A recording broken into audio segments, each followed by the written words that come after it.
भूतिया हवेली का रहस्य। एपिसोड 10। रात का सन्नाटा और हवेली में फैला घना अंधेरा। अरुण और रिया अभी भी उस खौफनाक दरवाजे के सामने खड़े थे जो अपने आप खुल गया था। दरवाजे के पीछे एक लंबा अंधेरा गलियारा था जिसमें से ठंडी हवा के झोंके आ रहे थे।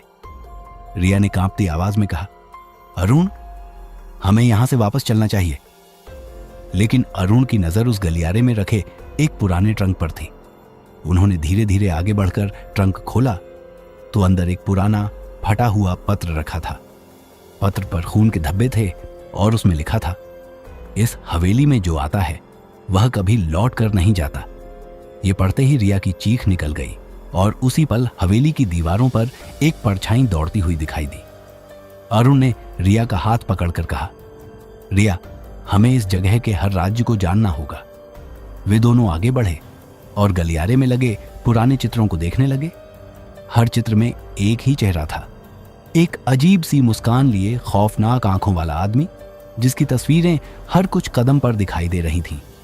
ऐसा लगा जैसे वो आंखें उन्हें घूर रही थीं।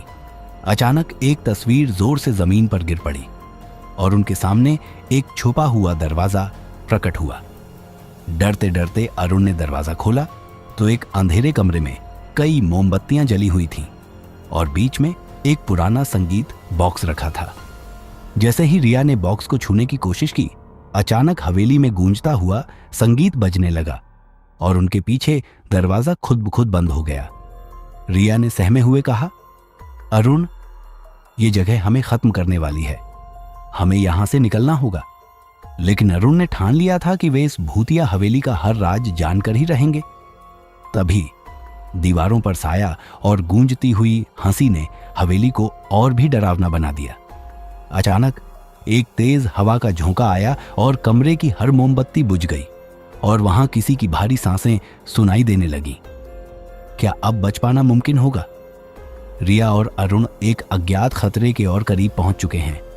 क्या इस भूतिया हवेली में उनका सामना किसी आत्मा से होने वाला है या फिर ये सब किसी बड़े रहस्य की तरफ इशारा है? जानने के लिए देखिए अगले एपिसोड में। देखने के लिए धन्यवाद। सब्सक्राइब करना ना भूलें।